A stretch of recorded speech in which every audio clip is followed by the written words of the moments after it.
आम आदमी पार्टी की तरफ से जो प्रेस की गई वो सिर्फ और सिर्फ झूठ का प्रसार और असलियत में अगर इसको स्ट्रिक्टली लीगली देखा जाए तो कोर्ट ऑर्डर को गलत तरीके से मिसरिप्रेजेंट करने का जो काम इन्होंने किया है कंटेम्प्ट ऑफ कोर्ट बनता है।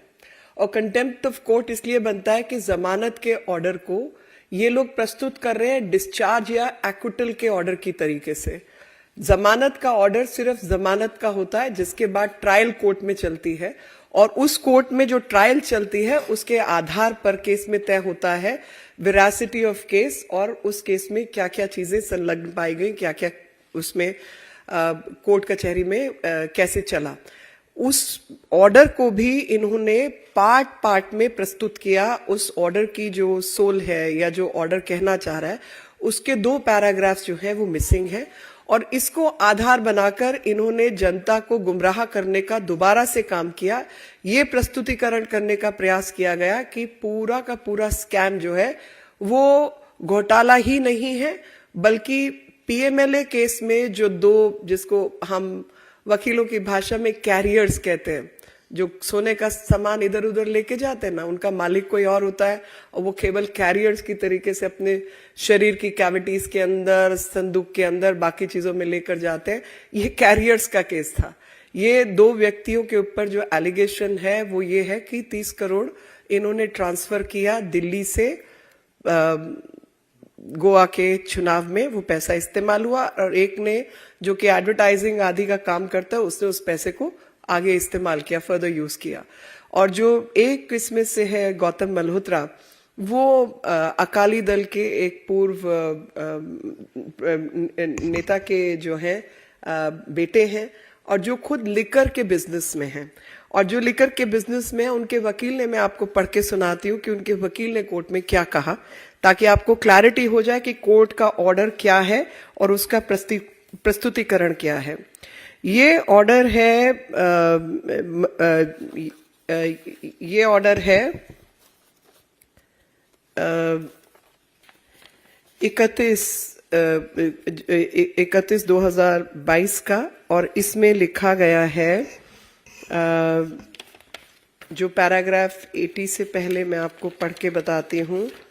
पैराग्राफ 71 जिसमें इन्होंने कहा है 73 paragraph, Dinesh Arora, date under section 161 CRPC in the CBI case and being referred to by learned senior counsel for the applicant, go to show that the applicant and his family members were coerced and threatened to pay 6% commission out of their profits as bribe or kickback, or otherwise their manufacturing units in Punjab will be shut down by the ruling AAP in the said state, and hence, in the light of the above, learned senior counsel appears to be right in making a submission that even if the applicant agreed to pay or actually paid any such amounts as bribe or towards repayment of the kickback, it was not paid with requisite criminal intent or mens rea to commit an offence. What to say of a serious offence like offence of money laundering under PMLA? He has also referred to the above quoted observations made in para number 388 of the judgment. वो आगे कचहरी की जो normal cases हैं उनको इसने site किया है। यानी उसमें जो वकील ने जमानत लेते हुए कोर्ट में बयान दिया, आर्ग्यू किया, तो उसने ये कहा कि 6% कमीशन जो है वो इनसे उगराई के रूप में लिया गया था और इनको धमकी दी गई थी कि अगर आप ये उगराई का पैसा नहीं दोगे तो आम आदमी पार्टी की सरकार रहते आपका शराब का मैन्युफैक्चरिंग का जो बिजनेस चल रहा है वो हम पंजाब में तो चलने नहीं देंगे, वो बंद कर देंगे। उसको संज्ञान में लेते हुए कोर्ट के सामने आर्ग्यूमेंट हुआ कि किसी भी क्राइम को करने के लिए मेंस रिया यानी मानसिक अवस्था कि मैं अपराध करना चाहता हूं वो आवश्यक है। इस केस के अंदर जो मल्होत्राज हैं उनको बाजू मरोड़ के ये पैसा वसूला गया था, अगर मान भी लिया जाए कि ये पैसा इन्होंने दिया। और सेकेंडली जो भी ऑब्जर्वेशंस कोर्ट ने दी हैं वो ऑब्जर्वेशन एक पर्ची को लेकर दी हैं। जो ट्रांसफर का जो पैसा है, अब हम लोग को जो भी क्षेत्र में काम करते पता है कि हवाला का काम पर्चियों के ऊपर होता है। फोन इन्होंने डिस्ट्रॉय किए हैं, व्हाट्सएप कॉल्स इन्होंने डिस्ट्रॉय किए हैं, और जो पर्ची के ऊपर कच्ची पर्ची पे काम करता है वो पर्ची संभालने के लिए तो नहीं रखेगा, वो पर्ची डिस्ट्रॉय की है। लेकिन जब ट्रायल चलेगी, जब कोर्ट के अंदर बयान होंगे, क्रॉस एग्जामिनेशन होगा, उसके आधार पर यह तय होगा कि क्रिमिनलिटी या अपराध कितना है कितना नहीं। जमानत का जो ऑर्डर होता है वो एक्विटल का या डिस्चार्ज का ऑर्डर नहीं है। इसलिए मैं ये मांग करती हूं कि ऐसे लोगों के खिलाफ जो कोर्ट के ऑर्डर के साथ खिलवाड़ कर रहे हैं, लोगों की ओपिनियन बदलने के लिए झूठा इस्तेमाल कर रहे हैं, कंटेम्प्ट की प्रोसीडिंग्स चलनी चाहिए, क्योंकि आए दिन का इन्होंने, इस पार्टी ने एक झूठा तमाशा बना रखा है, कोर्ट प्रोसीडिंग्स का भी और जनता के मानस का भी। अगला पैराग्राफ जो मैं आपको पढ़ के इसी ऑर्डर का सुनाना चाहती हूं, जिसके ऊपर आम आदमी पार्टी ने प्रेस कॉन्फ्रेंस की, वो है पैराग्राफ 80। पैराग्राफ 80 कहता है इसी जजमेंट का, ऑर्डर का, not judgement but order, however it is made clear that the observations made in this order are only for the purpose of deciding the bail applications of the applicants, and nothing contained in this order shall tantamount to the expression of any opinion on merits of the case। यानी case तो तय ही नहीं हुआ जी, ये court का order कह रहा है, खुद जज अपने मुंह से जमानत देते हुए कह रहे हैं कि ये ऑर्डर केवल और केवल बेल के लिए है, इसे किसी भी अन्य विषय के ऊपर आप रिलाय भी नहीं कर सकते, ये कोर्ट का ऑर्डर कह रहा है। और इस ऑर्डर के चलते इन्होंने इस प्रकार की प्रेस कॉन्फ्रेंस की, जिसमें यह कहा कि पूरा केस झूठा है, कोई घपला घोटाला हुआ ही नहीं, और केवल मात्र जमानत 2 लोगों को मिल गई, जो कि उनका वकील कोर्ट में खड़े होकर आर्ग्यू कर रहा है कि मान भी लिया जाए कि 6% अगर हमने किकबैक दिया तो वो हमने किकबैक एक ऐसी अवस्था में दिया जहां पर हमारी बाजू मरोड़ के ये पैसे हमें धमकी देके वसूले गए थे। ये ऑर्डर का हिस्सा है, और इस ऑर्डर के चलते पार्ट रीडिंग बिना कॉन्टेक्चुअलाइज किए हुए प्रेस कॉन्फ्रेंस करना और ये कहना कि पीएमएलए का जो केस है वही नहीं है और कोई शराब घोटाला नाम की चीज नहीं है। अब शराब घोटाला के ऊपर मैं दोबारा आपके माध्यम से देश दुनिया को बताना चाहती हूं कि जब मनीष सिसोदिया की जमानत रिजेक्ट हुई, वो भी कुछ दिन पहले ही रिजेक्ट हुई थी, उसके अंदर कोर्ट की ऑब्जर्वेशन क्या है वो भी आप संज्ञान में लें, और आपको पता चलेगा कि किस प्रकार से इन्होंने पूरे मामले को ऑब्फ्यूस्केट करने का प्रयास किया है। और शराब का घोटाला भी है, क्योंकि पॉलिसी को लेकर भी कोर्ट की ऑब्जर्वेशन है कि पॉलिसी की जो पॉलिसी बनी है वो गलत बनी है, और उसमें मुफ्तखोरी और पैसा कमाने के लिए पॉलिसी को इस तरीके से करप्ट तरीके से बनाया गया ताकि ये एक बहुत सीरियस इकोनॉमिक ऑफेंस है, और उस इकोनॉमिक ऑफेंस के चलते देश की जनता को, समाज को बहुत नुकसान हुआ है। और जो एविडेंस कलेक्ट की गई है इन्वेस्टिगेशन के दौरान वो काफी वॉल्यूमिनस है, क्योंकि आम आदमी पार्टी के लोगों ने हमारी बाजू मरोड़ के हमसे पैसा लिया है, और हमसे कहा गया कि अगर आप पैसा नहीं देंगे तो हम आपका धंधा पानी पंजाब में बंद कर देंगे, इसकी वजह से हमको इनको पैसा देना पड़ा।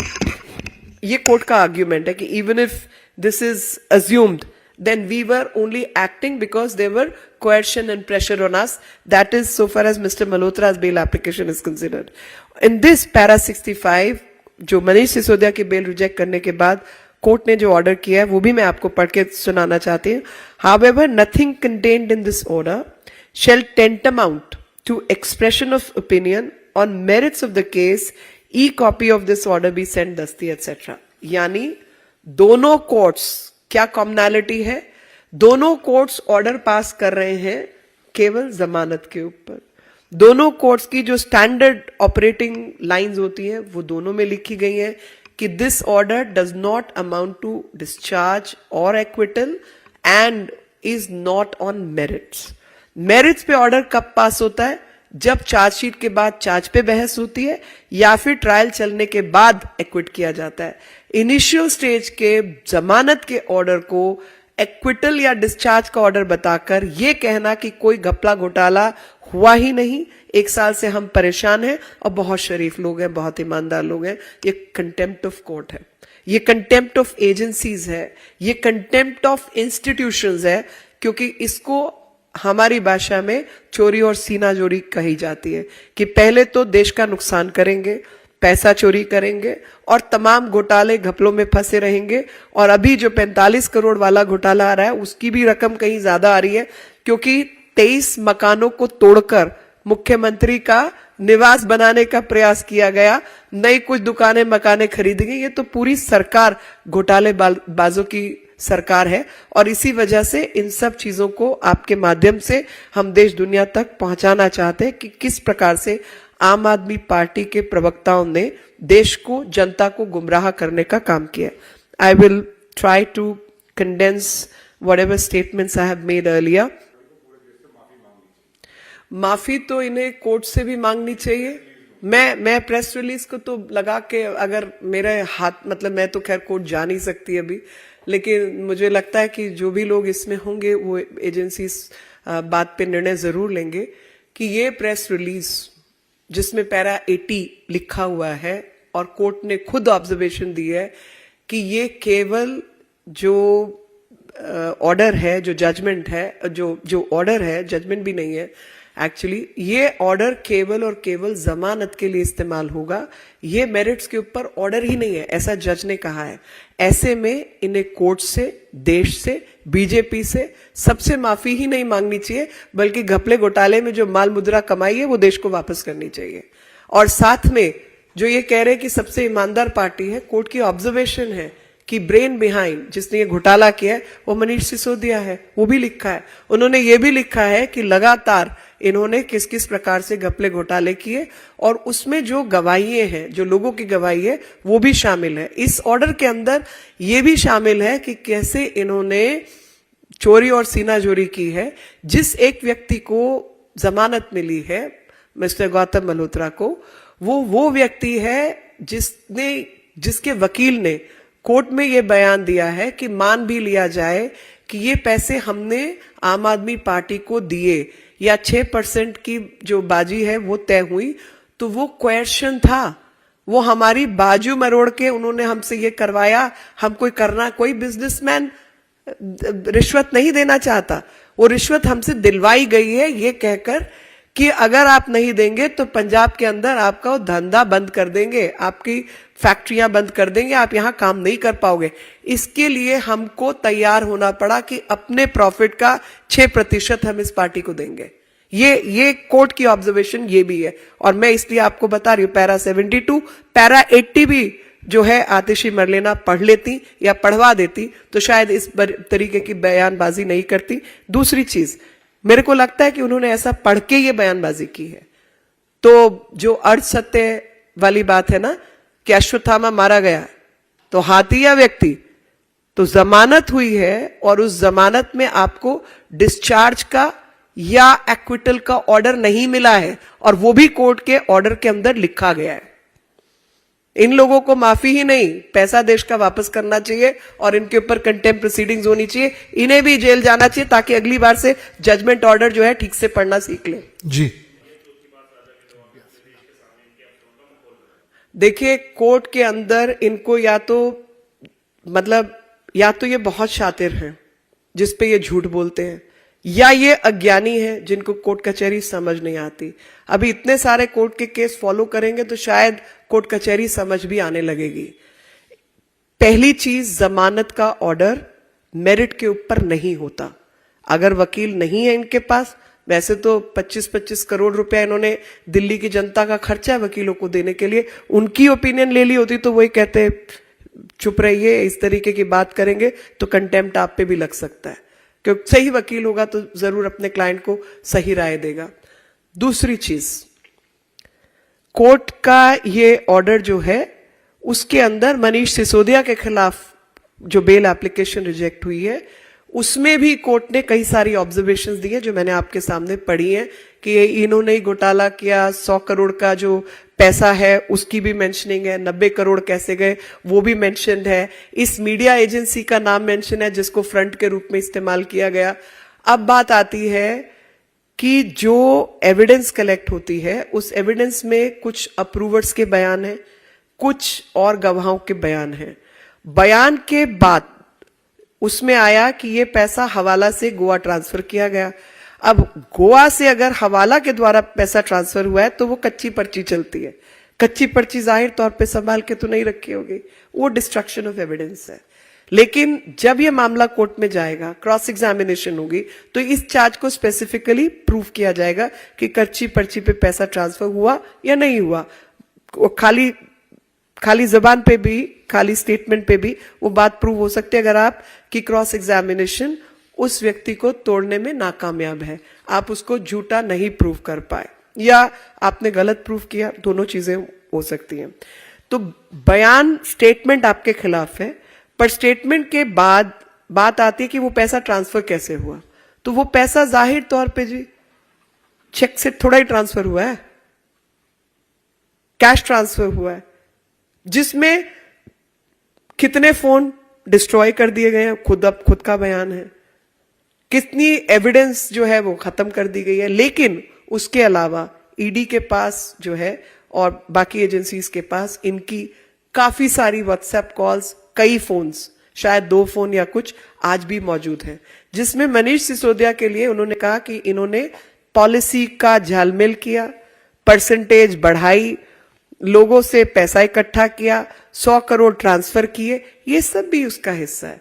तो एक चीज को आप आइसोलेटेड तरीके से नहीं देख सकते, और मुझे इसलिए लगता है कि ये जो धोखा देने की आदत है वो इतनी अंदर तक चली गई है। ऐसा हो सकता है कि आप पूरा जजमेंट पढ़ें, आप पैरा 60 पढ़ें, 62 पढ़ें और पैरा 80 ना पढ़ें।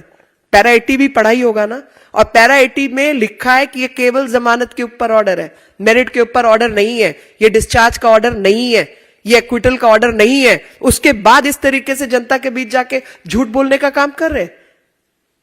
और ये झूठ अगर बोला जा रहा है तो स्पष्ट है कि ये झूठ किसी के कहने पर और खुद से सच को छुपाने के लिए जो बोला जा रहा है, कोर्ट के ऑर्डर को मिसरिप्रेजेंट किया जा रहा है, कंटेम्प्ट ऑफ कोर्ट सीधा बनता है जी, ताकि अगली बार से आखिरी पेज तक पढ़ना सीख ले।